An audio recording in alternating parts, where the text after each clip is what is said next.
time for the Ron and Brian Podcast.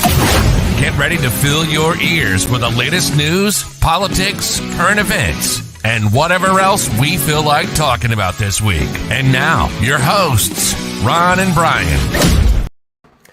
And good evening, everybody. It is Sunday night. It is 8 p.m. and it is time for episode 230 of the Ron and Brian Podcast. That's right. Tonight is our Halloween Spooktacular. Brian, did you break out any costumes for this evening? I'm going as me. Okay. I'm going as me this year. A lot of people feel that, going as me for Halloween is just, it's lazy, it's contrived, it's overdone, it's not original. Right. This year I decided I wanted to go as me. All right. How about you, Ron? I decided to dress as one of my heroes, my podcast partner, Brian, over here. Excuse me, I got to point in the right direction. So just a little quick backstory is our friends of the podcast, the Jartys. Such friends. We're having a Halloween party last night, which Brian had been invited to. And as usual, forgot to check his calendar, committed to the party, and then realized he was not able to make it. So to effectively bust his balls, my wife and I both dressed as Brian to attend this party last night. And I make a very convincing Brian, I feel like. Well, I mean, you've got the hat. The hat looks stellar. Thank you. I like the hat, actually. Yeah. I love these hats. Don't get Yeah. You've got the flannel T-shirt. Correct. Right off the bat, you went with the right color combination. Right. Black and white flannel shirt. Top button. How do you feel? How do you feel with the neckline? Do you feel protected, safe? Is it a? I feel like I'm swaddled in a big blanket, like I'm protected from the world. And yeah, I scoured your Facebook photos to really pick out your flannels, because I was looking at different flannels, and there was green and white and red and white and a bunch of different flannels, and then I was like, now this is the kind of flannel that Brian rocks on a more regular basis. And your little newsboy hat here, which I did not realize was referred to as a newsboy hat. But now I'm aware of that. So well done, by the way. You killed it. You slayed it. Absolutely. I give you a lot of credit. Well, thank you for that. And we'll talk about your weekend. We'll talk about my weekend. Sure. We've got a lot of fun and excitement coming up. But in the meantime, let's get things started tonight with our drinks of the week. Drink of the week. Na zdrowie. Drink of the week. Cruncher. Drink of the week. Drink of the week. Drink of the week. Drink of the week. Brian, what are you drinking this week? Ron, I had this beer last week. It was so good. I brought it back. That is correct, ladies and gentlemen. I'm having another week of Lef, or as Ron likes to call it, Leffe Blonde. It's an authentic blonde Abbey ale. It's the same slight hint of bitterness as last week. It's the same delicate but characteristic tasting beer par excellence. It's the same alcohol content, 6.6%. The same strong malty aroma. Enjoy.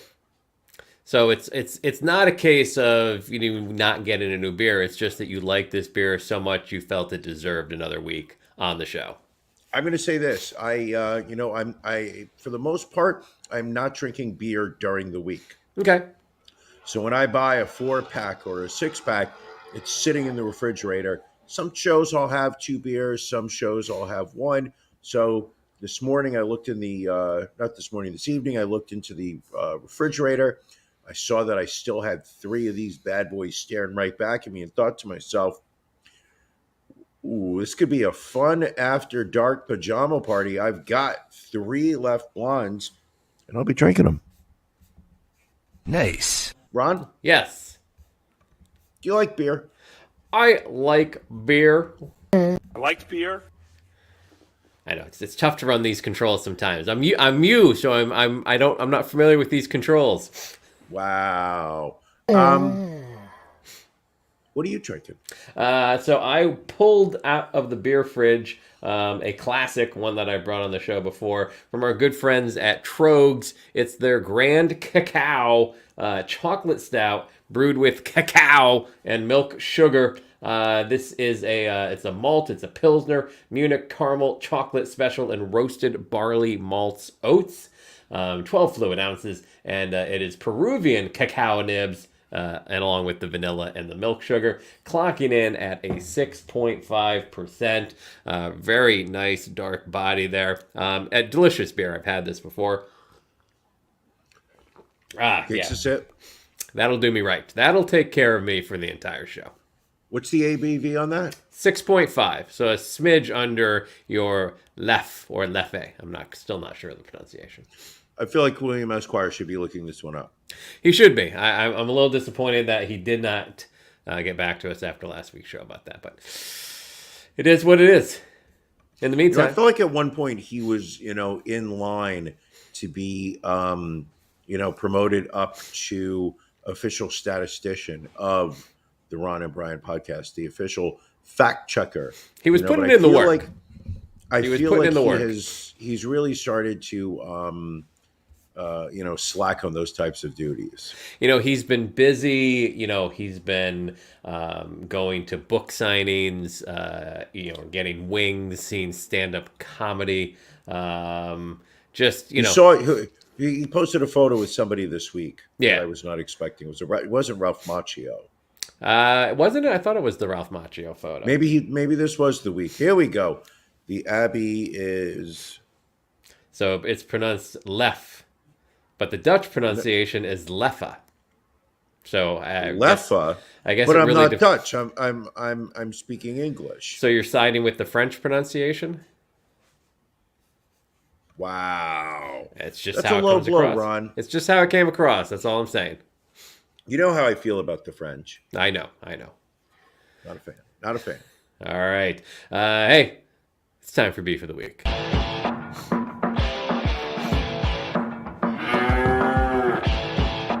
Ron and Brian's Beef of the Week.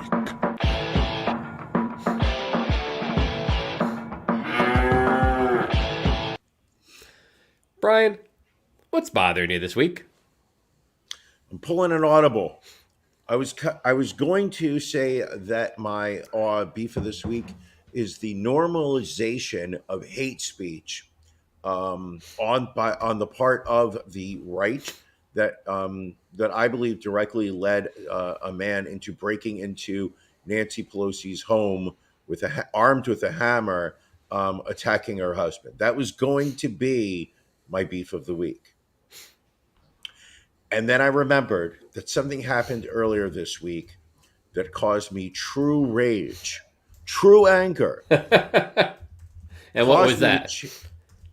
John Hinckley. All right, the attempted assassin of Ronald Reagan.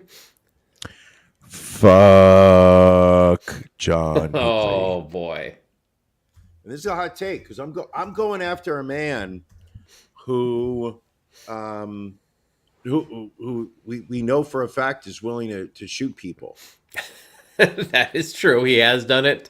He has done it before in his life, so I guess you can say that. I know I'm sticking my little neck out on the line here, but as certain close friends of the show are aware, I had been engaging in an email back and forth. I believe that nowadays the kids are calling it a e-chat with one John Hinckley and me. We were having a back and forth, and Mr. Hinckley stopped responding. Very disappointing. I reached out to him again after a couple days, and he ignored that email afterwards. And that is a slight that I do not accept. It's like a slap in the face, virtually. If you're going to ghost me, I am Brian of the Ron and Brian podcast. I am 49% owner of the world's fastest growing independent podcast related to current events by two men who are wearing newspaper boy caps. It's a niche market, but we are crushing it. And John Hinckley decides that he's just not going to respond to my emails anymore. No, fuck John Hinckley. How dare you? How dare you ignore me this way? Unacceptable. He won't be ignored. I will not be ignored. And if he owned a rabbit, I would boil the fuck out of that. Nice reference. The younger kids won't get it, but a good reference. Kids will have no idea. Look it up, kids. Yes. Boiled rabbit. Yep. Ron, Yes. what's bothering you?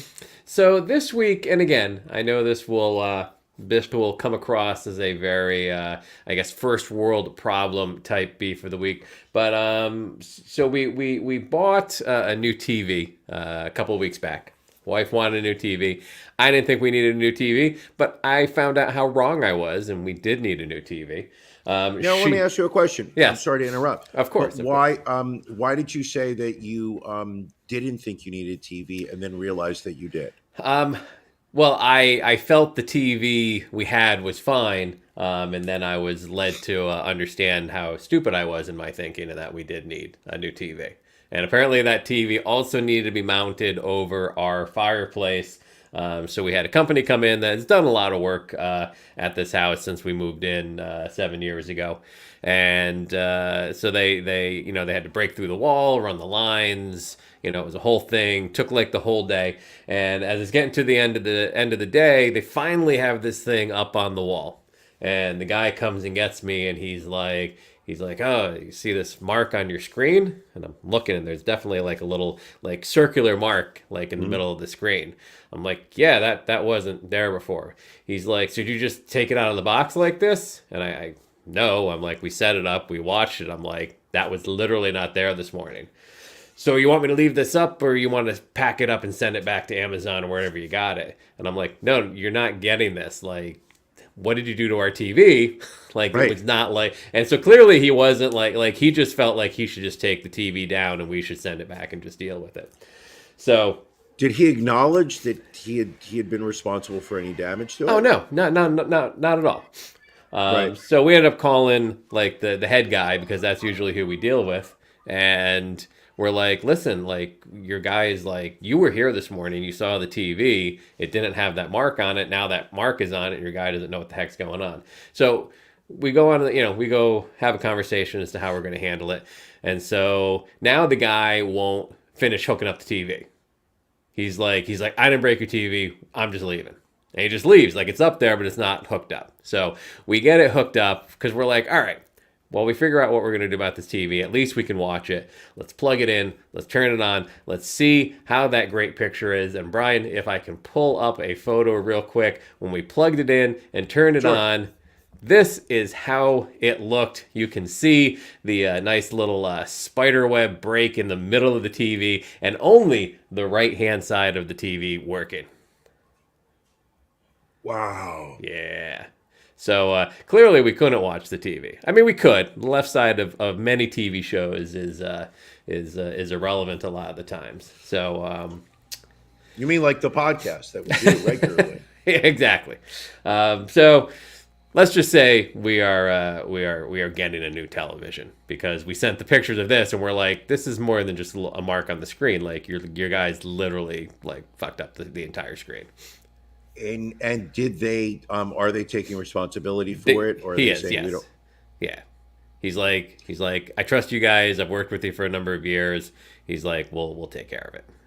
So are they buying you a new TV? Like what I'm doing now, just to like make it better, is right. I'm holding up my hand to the left-hand side of this thing. I'm going to tell you something. This podcast is so much better now. I feel hurt by that, Brian. I feel very hurt. I'm just, no. All I'm seeing is like, it just says, and Brian, and my phone. Like, I hear your voice. You're like the voice of God. Right. The Wizard of Oz, if you would. I mean, basically, because they were doing some additional work around the house. We had a few other projects that they were working on. So basically, what the cost was going to be for having them doing the work in the house was pretty much equal to the cost of the TV. So he was basically like, just don't. He's like, don't pay us for the work we did today. He's like, and we'll call it even. And so we've ordered another TV. And so now we'll just have to wait and swap out the TV when it gets here. Yeah, but when did you buy the TV? Like 2 weeks ago. So why don't you just return the TV and say it was damaged when you took it out of the box? Well, because we've had it for, a period of time. And it's yeah, like... but you can. It's possible that you bought it and did not open it until it was ready to be installed. And when you opened it, there was a huge dent in the screen, and therefore you can't use it. So you want me to lie? You want me to cheat, Brian? Is that what you want me to do? No, what I'm saying to you, Ron, I would never tell you to do that. What I'm saying is that you should have done this already and not announced on the podcast what was going on. Valid point. Well, I will keep that in mind for next time. Free TV and free homework. Genius. Yes, genius, my friend. Genius, my friend. All right. What do we have? What do we want to start with this week, Brian? We've got stories, we've got news, we've got regaling. Can I take over for a moment? I would love if you did. Would that be all right? Yes, that'd be 100% all right. Ron, we all know how important the Halloween holiday is to you. Correct. And one of the staples of Halloween is attending Halloween parties. I would agree with that. Yes. Tell me about your Halloween party that you had this weekend. So as I know you went to one. I did. We went to the Jarty Halloween party. And again, like you said, I'm a big fan of Halloween. My wedding anniversary is on Halloween, so that'll be tomorrow. I thought we did a good job of decorating the house at times for Halloween. But Brian, you missed out on professional quality haunted house type decorating of someone's house for a Halloween party. So we went to the Jarty Party last night, the one that you were invited to. Jarty Party. Could not make it. So you walk up to the house. There's a couple jack-o'-lanterns out in front of the house that say "Go Phils." Obviously, big time here in Philadelphia with the World Series, which we'll get to later on. You walk up the driveway because the party's in the backyard. There is a skeleton on a John Deere tractor greeting you before you go in. And literally every room of the first floor of the house is decorated for Halloween. And I'll show you some pictures in a moment, which is great for those of you listening to the podcast, but this is why we tell you to join us on YouTube. But then in the backyard, they've got... the entire backyard is decorated. They've got fog machines. They've got lights. They've got skeletons. They've got creatures. It's insane. You said fog machines? Fog machines. Yes, fog machines. Wow. I mean, when I tell you, it was one of those parties you go to and you realize I can never throw a Halloween party myself because I will never be able to decorate as well as as Marty did. We'll give a little credit to John and Matt. But this is just some of the decorations that were taking place inside the house. This was outside, right outside their back door, a graveyard with skeletons and tombstones all lit up. And just some great, this is the coffin that Marty bought, decorated herself, hung up. Again, just all over the place. Everywhere you looked was just little Halloween decorations. This was the alcohol table, little popcorn machine, just craziness all over the place. So what kudos. does she do with this stuff after tomorrow? I mean, a lot of it gets packed up. And and this, she made a skull out of Slim Jims. That's all Slim Jim stuck onto this little creepy skull here. I am not a Slim Jim fan. Are you? I'll have a Slim Jim every now and then. Oh yeah. Yeah. Oh yeah.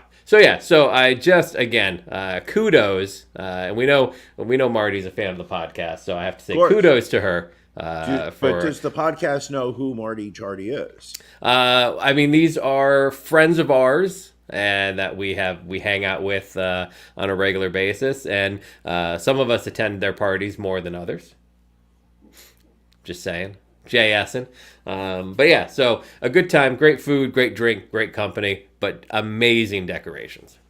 Yes, just so that everybody understands the origin story of Marty Jarty is that our official first mascot of the podcast, Paisley, correct.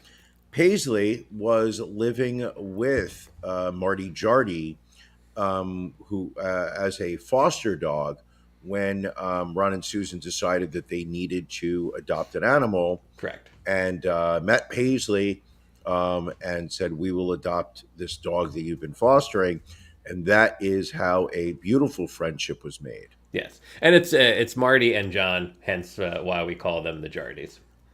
Correct. That's not their last name. They're not No. Marty Jarty. But, so we've combined their first two names so that they're officially the Jardys, but you've got John Jarty and you have Marty Jarty. Exactly. And I will say this. They are a heck of a couple. There, They are a fun couple to be around. good people. They play off each other very well. They're very entertaining. Billy They, met him at the Dave Hill event and at Broken Goblet. which is odd because Billy had the opportunity to be. Billy likes to go to Broken Goblet the day before the Before events, Happy Halloween. Before Happy Halloween. He likes going there before. I mean, He's that is there- better than you. That was nowhere near it at all the entire weekend. I'm sorry. Listen, this year this year was not good. No, I'm not even going to blame it on calendar You don't need to. management. I had commitments, and then I had calendar issues, and then I had other commitments, and then at the end of the day, I've made the stance that I will not come down to Philadelphia until your home renovations are finalized. Think about it. How would you have felt had I come down this weekend and I would have had to see half of a TV? Would have been embarrassing. No, when it is all done, All right. that is when I will come down, and I will not come down until your home is ready. Well, couches have been ordered, so we are another small step of the way there.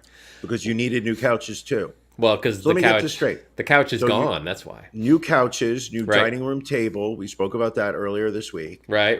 New TV, Yep. new floors, Yep. Not new floors. We refinished the floors. new floors. What else have we gotten rid of that I should know about? New bedroom furniture. We're still working on that. We got a bed frame finally. You do realize that, like, as this conversation goes on, you are looking more and more suburban white. I mean, I didn't think I looked less suburban white at any point in our 230 episodes. What do you think? 230. Not to change the subject, but Jesus, they said we would never make 230. No, they said we'd never make number one. And, for a couple months, it looked like they might have been right. But once we got Correct. this going, it's just been like a steam train. I made number two. I made number two this morning. There you It's go. it's not a pretty sight. So talk about you were not at the Jarty Party as we not discussed, at but Nope. you did have a previous commitment and a pretty cool one at that. So talk a little bit about where you were this fine weekend. I was invited to assist Mr. Alan Robert, friend of the show, He's been a guest on the podcast, friend of the has show. been a guest on. We'll check out episodes and watch them live and comment and whatnot. Friend of the show, Alan Robert, creator of the Beauty of Horror adult coloring book series. Book number 6 should be coming out in the next couple months. Bass player of Life of Agony, and at the same time, also star writer of the band Spoiler NYC, which is a punk band. Asked me to help him.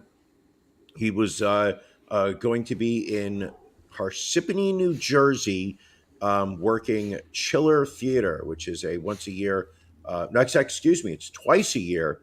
It is a horror convention, which is attended by some A-list celebrities, some B-list celebrities, and some C and D-list celebrities.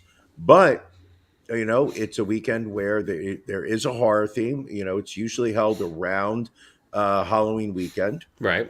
This year really was very close to Halloween. I do not recall it being like that way in years past, but it was always a fun time. In our room this year was Constantine Margulis, something along those lines. I'll take your word on it. star of American Idol. I believe he said he was on season 3 or season 4. Okay. Yep. He said he was on the year with Carrie Underwood. Okay. Carrie Underwood. Carrie Underwood. That name you got correct. Yes. He was also on helped create Rock of Ages, the Broadway musical. Interesting. And he was on the touring crew with the Rent. What kind of thing? He was in the room with us. It's a small room. There's about 6 tables people walk in and out of. So I spent the weekend hanging with him. Very genuine, very nice guy. Also in the room with us was, yes, he was on the original run of Rock of Ages. If you could confirm the pronunciation of his last name, great guy, I'd like to point out. Also was the guitar player from the Plasmatics. I know, Ron, you were a big 1980s big punk Wendy fan. O. Williams fan. Big. This was her guitar player. He was sitting next to us. Also was Larry Tamblyn, uncle of Amber Tamblyn, correct. But he is known for being part of some 60s garage band that really was the Chandels. It might have been, not really sure. But he was spent the whole weekend sitting next to me. And then also in our room was some blonde woman who was doing some kind of like makeup where she was selling some masks. Al and I theorized that it was some kind of bondage S&M thing that was just a little weird.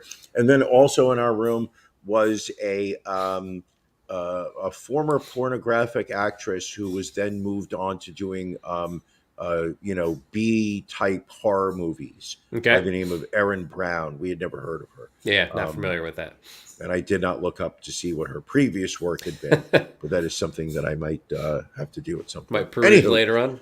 But the point being is just the fact that, the big names at Chiller this year, Christy Brinkley was there this weekend. I saw her. Cheech Marin was one of the big names. Chaz Palminteri was there, of course, signing autographs. Ace Frehley, Gina Lee Nolan was there. But and then we start to get to a lot of people where you look at photos of them and you're like, know you, and then you have to IMDb them afterwards. So yesterday, I'll tell you just a couple celebrity encounters I had. All right, please do.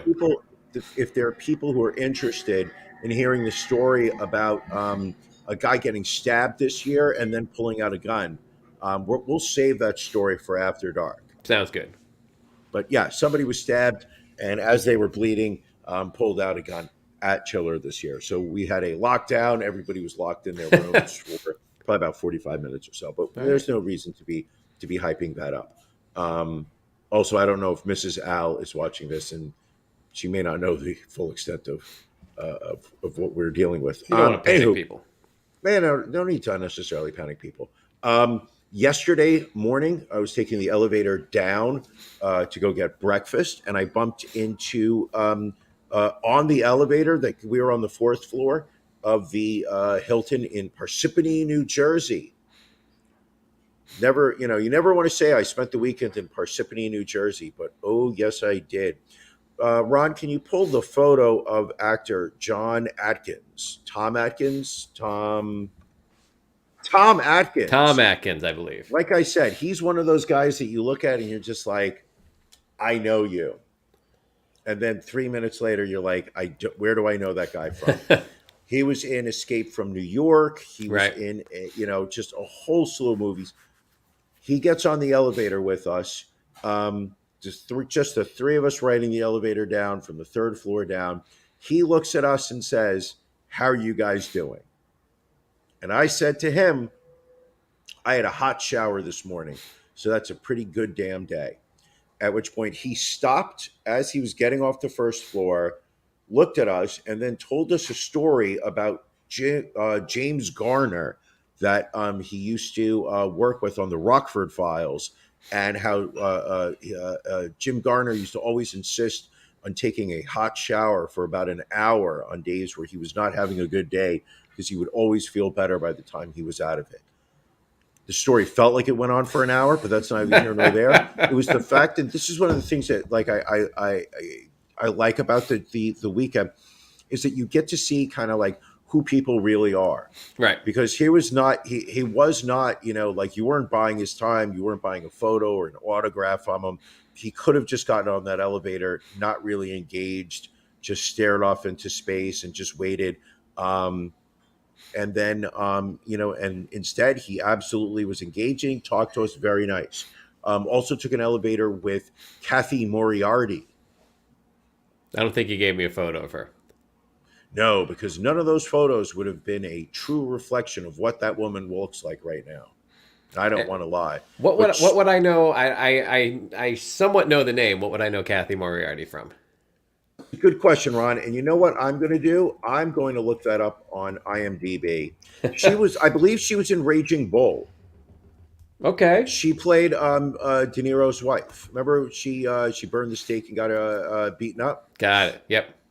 So that was her biggest role, was Raging Bull. But she was also in Soap Dish with Whoopi Goldberg. She was in Analyze That with another De Niro that was with Billy Crystal. She was in The Bounty Hunter. But she was in so many different important movies. She was on, hold on.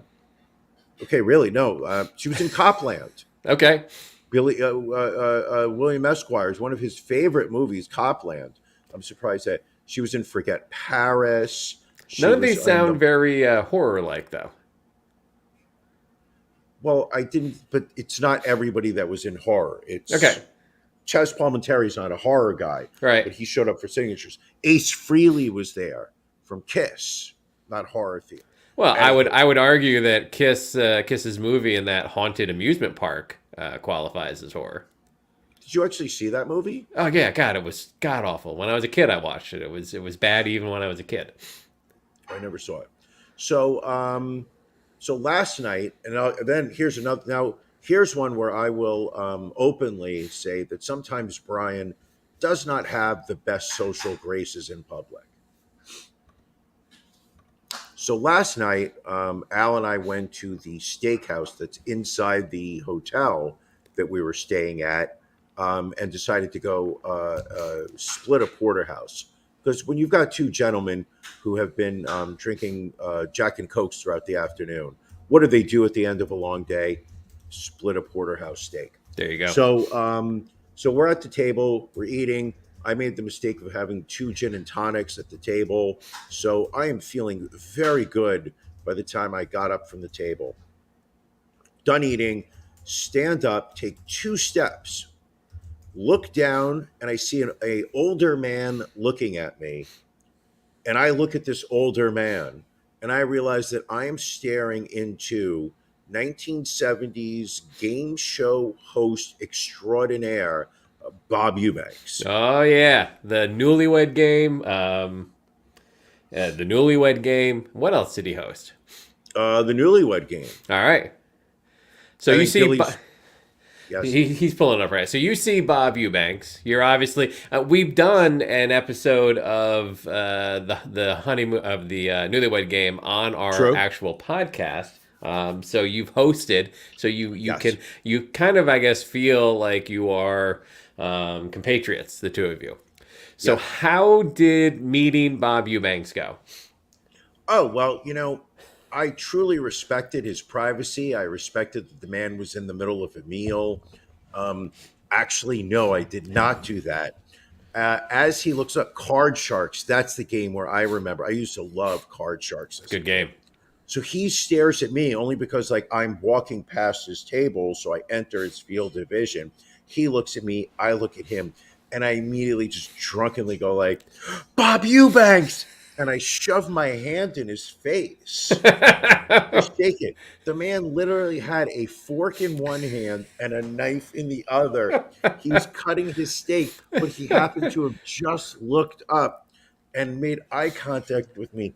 And like a fucking idiot, like an idiot, I literally was like, Bob Eubanks. Like, there was no filter. Right. There was no thought process. There was no should I, shouldn't I. There was none. I immediately just shoved my hand in his face to get a handshake. He smiled at me, put his one of the utensils down, gave me a little fist pump, and then I was on my way. And literally, before I had even exited the restaurant, my shame spiral kicked in.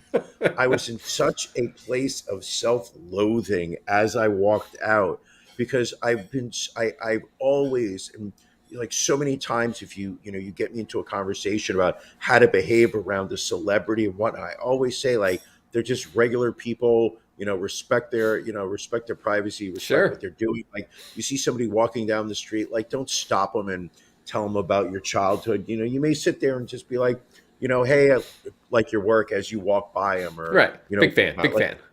big fan. Something, just but don't stop them. They're if they're walking down the street, they're going somewhere. And I literally just was like, Bob Eubanks. And then as I walked out, I literally just hated myself. I completely fucking hated myself. But the high point of the weekend, and then I will wrap this story up before Ron starts to play the Eric Clapton song, is we had done a nice favor for a woman who was working with Nick Castle. And she said, if you want to come over for a photo or an autograph with Nick, feel free to, anytime later today. Okay. Now, when she said this to me, I literally, in one ear, out the other, had no idea the name Nick Castle meant nothing to me. Then as she walked away and I thought a little bit more, I said, Nick Castle, why does that name sound familiar? Right. And then I Googled it. And then I realized that, yes, this is somebody I want to meet. This is somebody I need to interact with, because this is Nick Castle, ladies and gentlemen. Nick Castle was the Shape. He was the original Michael Myers in 1981's Halloween, my favorite horror movie of all time. Look at me with the unbuttoned shirt. No buttons were buttoned here, Ron. Wow. So the kind woman let me cut the line. She got me a free signature with them. Saved myself $60. Nice. I mean, Value proposition. So he was very gracious. And in this moment, because I was sober, I behaved. I literally was just like, and the Halloween movie. This is just a really important moment that I can say I met you. He signed this photo for me, and I was on my way. I showed a lot more grace in meeting Nick Castle than I did in meeting Bob Eubanks later on, when I embarrassed myself. Now, what's kind of ironic here is in looking at this photo, Sure. it would appear that his neckline's even higher than yours.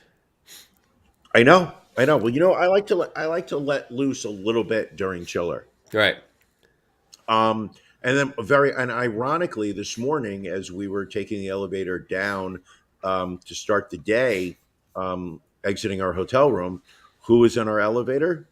Nick Castle? Did So you we have both any looked at- did you have any hot shower conversations with Nick Castle? No. Both Al and I looked at him. We immediately I pretended like we knew that he would recognize us, and we were like, "How are you doing? How was your day yesterday?" It was like, he had no idea who we were. And then I said to him, I was like, I got your autograph yesterday. I was like, you're the only person here that I want to have that I would want an autograph of. And he looked at me much like I had just bursted into his house and was attacking him with a hammer, because he just was like, thank you. And then he was on his way.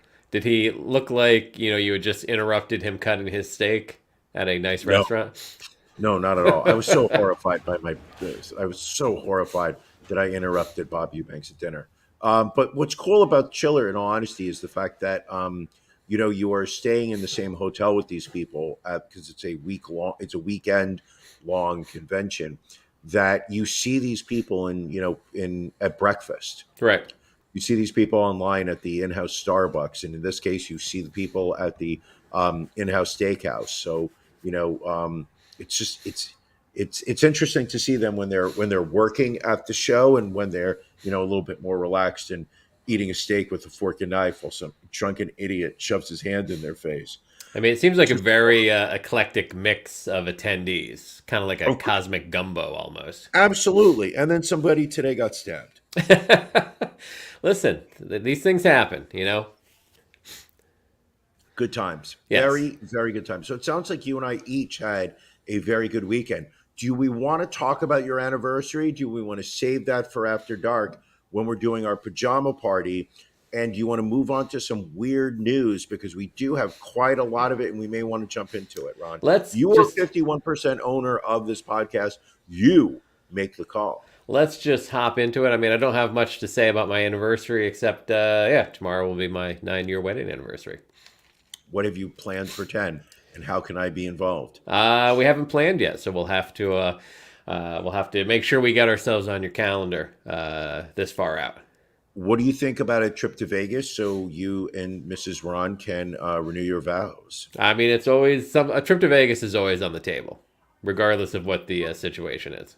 Vegas on Halloween, I imagine that would be fun. Oh, it was as crazy as Vegas is normally. The Vegas Strip on Halloween night is that much more so crazy. It's a Tuesday, Ron. We can make it a little long weekend out of it. All right. I like where your head's at. Let's get to weird news, though. Which story do we want to start with? We've got a lot of weird news this week. You start, Ron. You're in charge. This is your show. All right. This one, I mean, it's a sad story, and yet it is ironic, don't you think? Which we kind of like. Someone was killed in a motorcycle crash, which obviously doesn't sound that weird. However, the ironic part is it's a gentleman by the name of Ron Smith. He was a Florida lawyer who fought against state laws requiring motorcycle riders to wear helmets.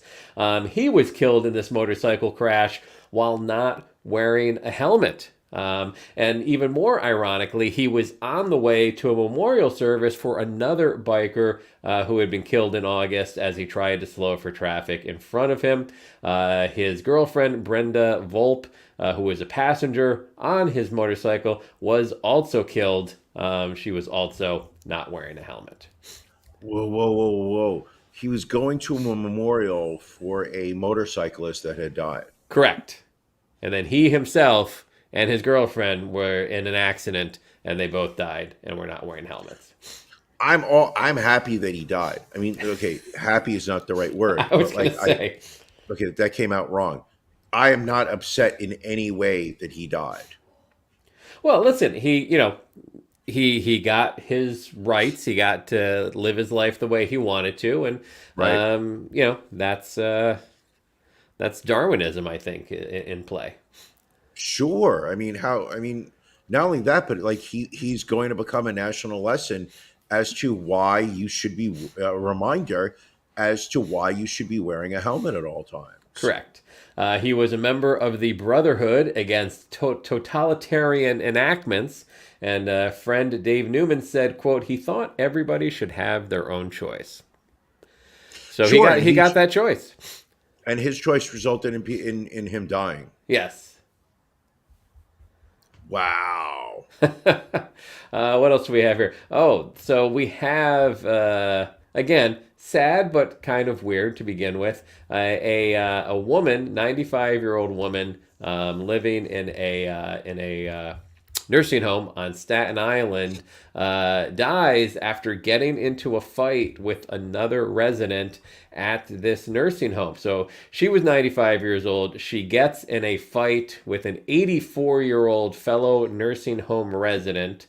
Her name was Naomi Noto. She survived World War II in Italy, ovarian cancer, and 2 cases of COVID. But it was a fight with another patient at the Carmel Richmond Nursing Home and Rehab Center back in April. She apparently fell to the floor during the fight and hit her head and died from that 8 days later. Okay. Now, her death has been ruled a homicide. I guess the question is, will they actually prosecute this 84-year-old woman that she got in the fight with? I would be very shocked if they did. I'd be very shocked if they did. you're fighting somebody. Is it? Are you really responsible for their death at that point? They know what they're doing. I mean, I guess the As long as question both is sides who. are, yeah. I guess the question is who instigates the fight, because that typically, if it's a self-defense situation versus someone attacking you, Right. how does that play out? I don't know. What are your thoughts? Do you think that they should? It's again, I think at that age, at that situation, it's a slippery slope, Brian. You don't know what their mental state is. Personally, I mean, if I make it to 95, I would love to go out getting in a scuffle with somebody else. If I'm that old, like, just Sure. put me out of my freaking misery. And you know what? Kudos to somebody who, at the age of, at that age, who's still throwing hands. Yeah. Listen, this is how New Yorkers are. I mean, you're New York tough, Brian. You know how it is. It doesn't matter how old you are. Doesn't matter where you're at. When it's time for someone to catch some hands, you're going to throw them. Yeah, it's what you do. Mind your business until you can't mind your business. That's right.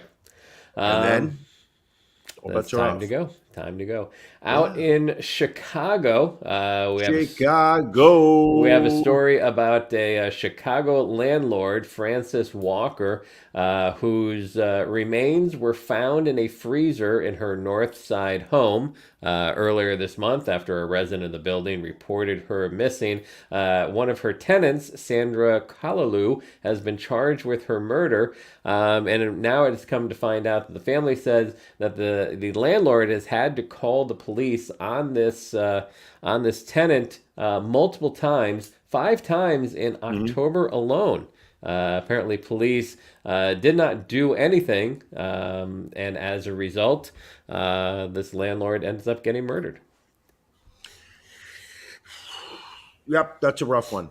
That's absolutely a rough one, and it's one of the one of the risks that you run in being a landlord, and is that the people that you are renting out your homes to are not necessarily always going to be good quality people.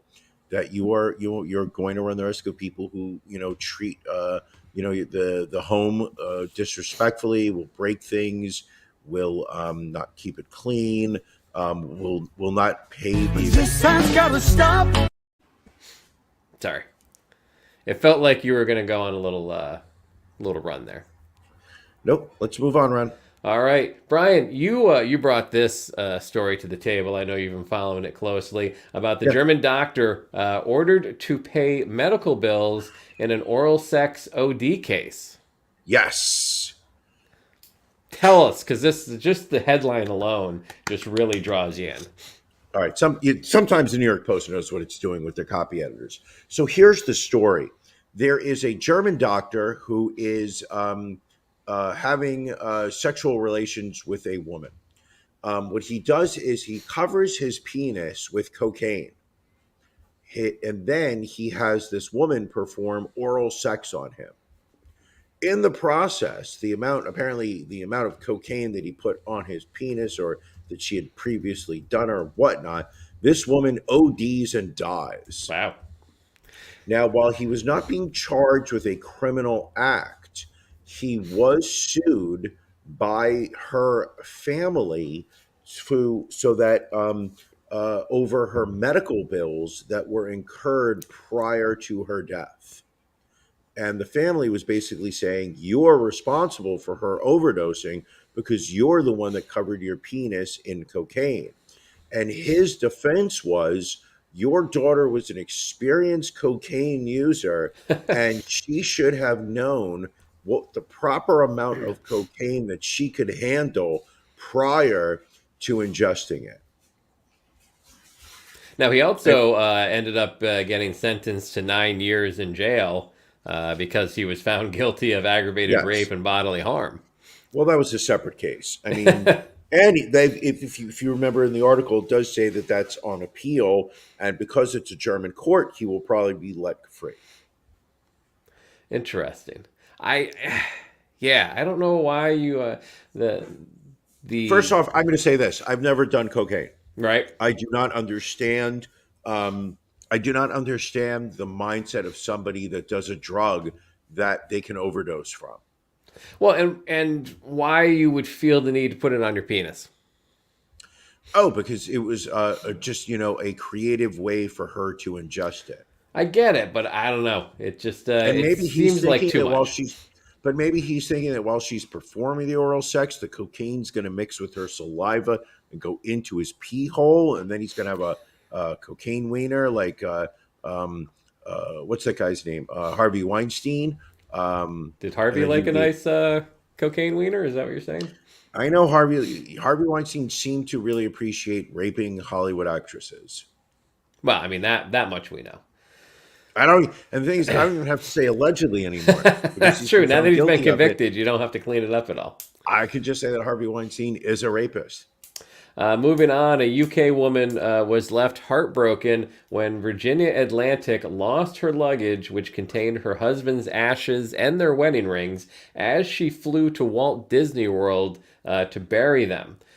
Joyce Jackson said that the airline accidentally left her suitcase with the items in them at Manchester Airport and have not been able to locate them. I have zero sympathy for this woman. Really?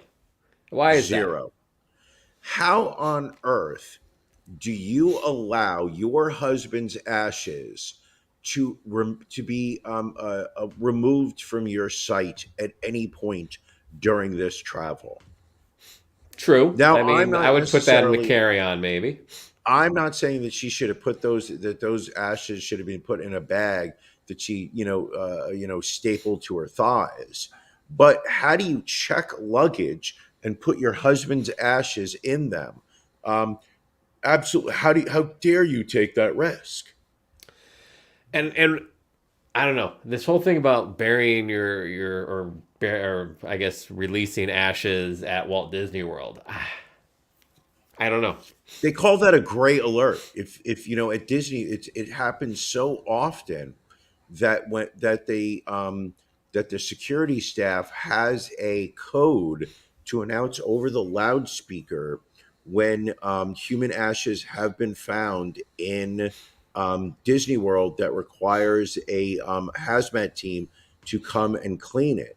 And it's called a gray alert. So if you are ever at Disneyland or Disney Really? World, I'm not kidding this. I've read this. I believe you. That if you are at Disney World and they say we have a gray alert in a specific ride, that means that there was video and they saw somebody spreading ashes in that ride, and that's why they're going to need to shut it down. All right. But I just think of all the places to leave your ashes to be dumped in Disney World. Ultimate disrespect, and just how dare you sit there and check luggage? I do think contain that's your something husband's ashes. you carry on. That's definitely, you put that in a carry-on bag and you bring that with you. It's like if you were carrying medication. You don't check medication. Of course. You don't check ashes, things of that nature. And another thing you don't do is you don't check your TV as your repairman is putting it up on the wall. No, you don't. Say to You do not, my friend. Hey, is there a big ding in the middle of that thing? That wasn't there before. What's going on over here? Brian, do you use Uber Eats? I try to avoid Uber Eats. Okay. It is. I think that the gig economy is something I'm trying to avoid. Engaging with. I believe that restaurants should hire a full-time employee to make their deliveries. That this idea of people who are just going from restaurant to restaurant, picking up individual orders to deliver them, where their actual pay is not coming from any type of employer, but This has gotta stop. So I was just trying to set up an Uber Eats story. I was just really looking for a yes. So Brian, do you use Uber Eats? I've used it on occasion. I All think right, it's a great service. fantastic. Can you get alcohol through Uber Eats in New York City? I believe you can order beer from delis, but I do not believe you can order from liquor stores. So apparently you can order alcohol down in Australia, but apparently Uber Eats keeps an eye on how many alcohol orders you place. And one customer has been called out by the amount of alcohol they've been ordering. An email sent to an unidentified Australian customer said, quote, "Our systems indicate that you've placed a few alcohol orders over the past few weeks." Going on to say that if the ordering pattern continued, a hold may be put on the customer's account or it could be raised for further review. The email goes on to say experts recommend that no more than 10 standard drinks are consumed each week. So Really? apparently this is something Uber Eats started in August in their markets that they will deliver alcohol. It does not specify maximum order limits, but it will send out these warning emails if it feels that you possibly are ordering too much. It also shares a link to a company called Drinkwise, which is a company that campaigns against drunk driving. Although, if you think about it, Uber Eats technically prevents drunk driving because they're bringing the alcohol to your house. So if you're Sure. then not bringing it, then that person has to go out and get it. So it feels kind of counterintuitive the more I think about it. I just think that if it's a service that you're offering, why would you then sit there and judge people who are using that service? Right. Either don't allow people to order alcohol on Uber Eats or allow them to use it and then allow them to use it. Right. That Absolutely. doesn't sit well with me on that. No? Or you think it's No. part of the nanny state? The nanny state, no, it's Australia. They're borderline criminals down there. Well, I mean, it was a penal colony at one point. Right? Well, Is that what am I getting that right? Well, yeah, they said London used to send convicted criminals to get them out of England, and they would also send prostitutes down there to allow there to be, what do you call it, female companionship to these criminals, so this way they would procreate. All right. Back in this country, Brian, gas prices starting to move their way back up. The average cost of a gallon of gas starting to hover around $4 again as we get closer to the Thanksgiving holiday weekend. In a completely unrelated story, Shell will buy back $4 billion worth of their stock shares and increase its dividend by 15% after posting another record quarterly profit. Yes, Shell posted a net income of $9.5 billion in the third quarter, more than double the $4.1 billion it recorded a year ago. This just speaks to the stupidity of the average American who is sitting there and is blaming Joe Biden. And don't get me wrong, far from a great president. Far from a great president. Correct. I am not necessarily a fan of Joe Biden, but Americans are hearing the right who are just seizing upon anything to blame Joe Biden for, and heaven forbid they look at the corporations that are hiding behind, the green curtain and seeing the record profits that corporations are reporting right now as they are taking advantage of and actually creating record prices. You look at prices that have been raised by Starbucks has raised their prices on average about 10%, Sure. blaming supply chain issues and and inflationary pressures, and then they're turning around and reporting record profits. You cannot have both. You cannot say that you're struggling and need to raise prices to stay in line, and then turn around and say, "Hey, we're having the greatest year we ever have. We're going to announce, stock buybacks, or we're going to announce that we're going to increase dividends because we're doing so well." Right. The hypocrisy. And Yeah. this is actually the moment where you should be playing Eric Clapton, because I could literally go on a diatribe about how much I loathe corporations. At this Well, point. Shell for the first 9 months of the year has a reported profit of more than $30 billion, a 58% increase over the entire year of 2021. And this most recent buyback brings their total share purchases for the year to 18.5 billion, about 10% of the company's share capital. So it's amazing. And people are going to vote Republican in November because they feel like Joe Biden doesn't care about their gasoline prices, and he's not doing anything about it. But they will not sit there and blame the oil companies that are the ones who are genuinely causing this. Right. On the plus side, however, Mark Zuckerberg's net worth continues to plummet after another poor quarterly report. His wealth has dropped by another $11 billion, now leaving him with a net worth of $38.1 billion.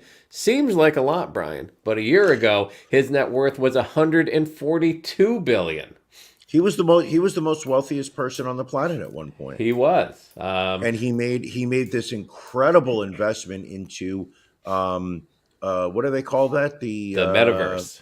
The metaverse. Correct. Going so far as to even changing the name of the company, but they have the company has definitely strayed from the Facebook brand. He has made all these investments in building the infrastructure of the metaverse. Meanwhile, there's so few people utilizing the metaverse, and seemingly fewer people who want to use the metaverse, because there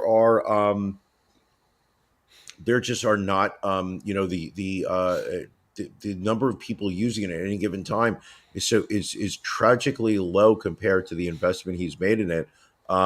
That you've got analysts and investors saying that he is running this company into the ground. Yeah, I mean, I'm okay with it. Yeah, they've put about $70 billion into the metaverse so far, and state that they plan to put at least $10 billion a year into the virtual realm. However, they are really starting to see pushback from investors because, to your point, no one's really using the metaverse. No. And I don't know why they would. I don't know what the benefit of it would be. But stock pricing taking a hit. Well, the idea is the metaverse is that instead of just passively going from website to website, the metaverse is really this. You put on your AI goggles, whatnot, and now you transport yourself into this AI world where you are receiving similar types of information, but now you are, in theory, physically recreating the physical transportation it requires. And it has not translated with people whatsoever. Well, again, I'm not even sure what benefit you would get from this metaverse. Well, I think the idea is that it's a way for people to interact with each other. It is, but I think people have so many ways to interact, and I think it's just another, clearly it's like, plus, do they even advertise that the metaverse really exists? Like, has there really been a push to get people to sign up for it? Well, I think the push is for people to buy the AI, the VR goggles. Yeah, there was a name for them when they came out, and it's one of the things. You can interact with other people, you can play games with other people. Remember, we had the story where women would say that they put they went into the metaverse, and it was a contest to see how many seconds could go by before they were being sexually harassed. Yeah, and it wasn't a matter of hours or days or whatnot, but literally how it was seconds that they would, activate a female avatar that men would immediately come over to interact and sexually harass them. So right off the bat, if it's an unregulated area, then you're not going to get a lot of women just to sign up and do it. Okay. Well, we haven't signed up, and if Ron and Brian aren't in the metaverse, then sure, is it a place you even need to be? Yeah, I mean, I think one of the other things I've read about the the complaints about the metaverse is that that from a visual perspective, it is still incredibly amateurish. Oh yeah. Whereas people can play video games such as Call of Duty or whatnot, something that comes out in a year or two, which is just so incredibly lifelike. Whereas the metaverse is just this, very, I want to say pixelated world and whatnot, that ultimately people have said so far, if this looks like shit, why would I want to, spend my time, when I do decide to, plug into the electronic world? Why would I want to spend time here in a place that looks like I'm transporting back in time rather than play a video game, which is, reacting in real time and looks incredible? Well, Brian, one thing I just realized, and we better correct this before we get any further into ending this show, we forgot to share with everybody our NFL locks of the week.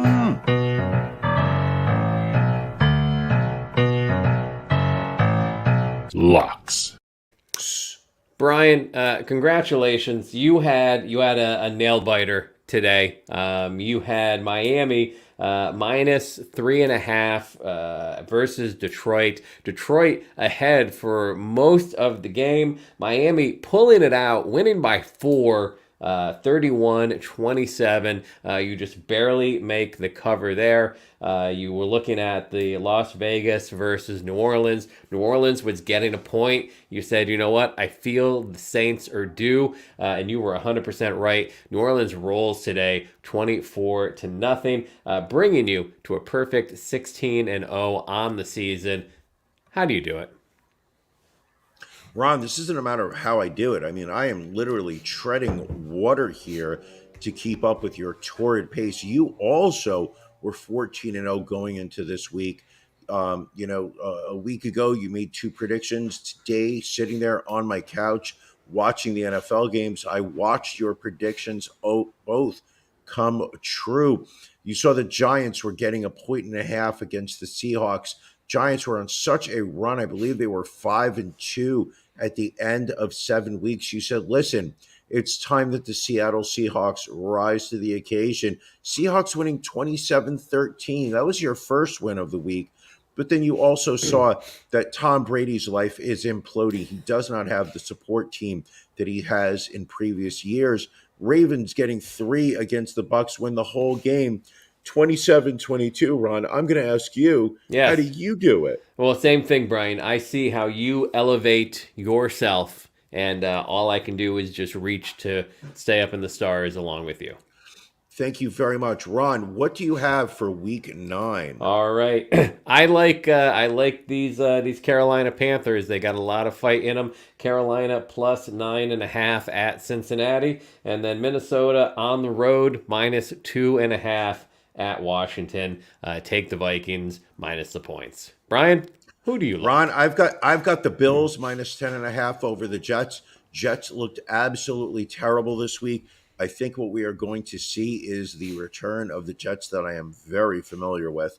Also, Bucks laying 2.5 against the Rams. I say you take those points. Brady's season continues to buckle. Bills minus 10.5, Rams plus 2.5.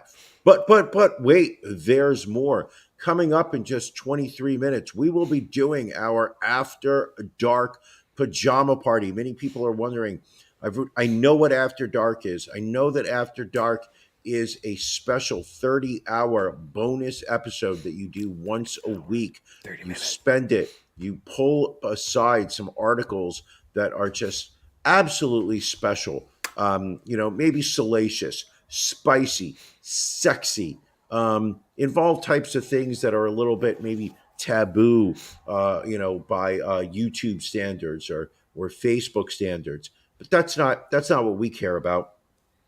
We care about delivering high caliber, high quality. So we do a half an hour every week. Right after this episode, we do something called After Dark, 30 minutes. We stream it live for those people who are, what is it, bronze level or higher? Or Bronze aluminum? level or higher, $10 a Yes. month or more. Which is not a lot of money. $10 or more gets you 4 weeks of After Dark. That is 2 hours a month of extra for as little as $10 a month. I mean, people, it is such a great deal that is it embarrassing that more people aren't doing it. And then once a month, what we do is we invite all of our bronze or higher level Patreons onto the show with us. And it's just it is a great time. Some months we play Can You Beat Ron? There was a period of time we were doing it on a monthly basis.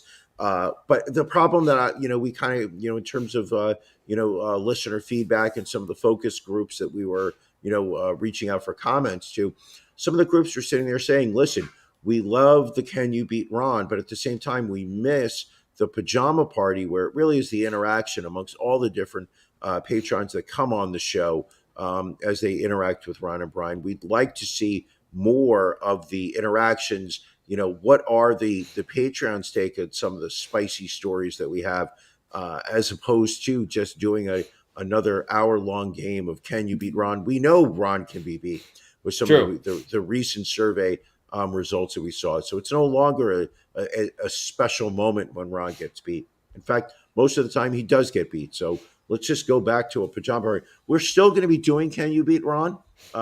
Probably, I think we're going to be alternating months. So I think this time, October, it's going to be a Spooktacular After Dark pajama party. All right, and one final sports story before we wrap up. As we mentioned, World Series going on, Philadelphia, Houston, and of course, Jim Mattress Mack McInvale has to be in the news again because he has a tremendous gambling problem. He bets millions of dollars each year, and this year may top them all. He has been traveling around to different sports books to place a total of $10 million in bets on the Astros to win the Fall Classic at average odds of plus 750. Mack is now favored to win $75 million should the Houston Astros win the World Series. And he will need that money because he runs a promotion each year where if Houston wins, people that buy a certain amount of furniture get their money back. But now this year, he upped the promotion. Customers are now able to get twice their purchase refunded. So if you spent $3,000 on furniture and the Astros win, you'll get $6,000 back. So, I mean, as much as we hate the Astros, this gives us even more reason to root against them. And I'm rooting for Philly this year. I'm rooting for only because I want to see a Philadelphia Phillies World Series parade celebration. I want to see people. I want to just see Lower Philadelphia just absolutely demolished by celebrating fans. Well, the Phillies got the split they needed in Houston. Now tomorrow night we start 3 games in Philadelphia. So by next episode we will know who the world champions are. There we go. It's going to be great. Keep watching, people. I love World Series baseball. All right. Well, thanks everybody for joining us. We're going to wrap up this episode. We're going to head on over and get ready for the pajama party taking place in just about 18 minutes. As Brian mentioned, if you want to hop on over to ronandbrianpodcast.com, click in the upper right-hand corner to become a patron. Join at the bronze level or higher, and we can get that link out to you real quick so that you can join us on the pajama party tonight. Costumes optional, but encouraged. I will continue to wear my Brian costume for the After Dark. We take it. You do embrace the Halloween holiday. Yep. It's we've said earlier, how do you feel about Veterans Day? And you said, fuck them, don't care. I said, how do you feel about Memorial Day, where we celebrate those, the bravest who gave up their life? Fuck them. I don't celebrate dead Army veterans. A lot of people sat there and said, listen, This time's gotta stop. Anyway, Brian, let's get ready for After Dark. Anything else before we wrap up here today? No, just that I love you. Love you too, my friend. And we love all of you. We will catch you all next week. Thank you for joining us on the Ron and Brian podcast. We're live each week on YouTube, Facebook, and Twitch. You can find prior episodes, links to our social media, and everything else Ron and Brian at ronandbrianpodcast.com.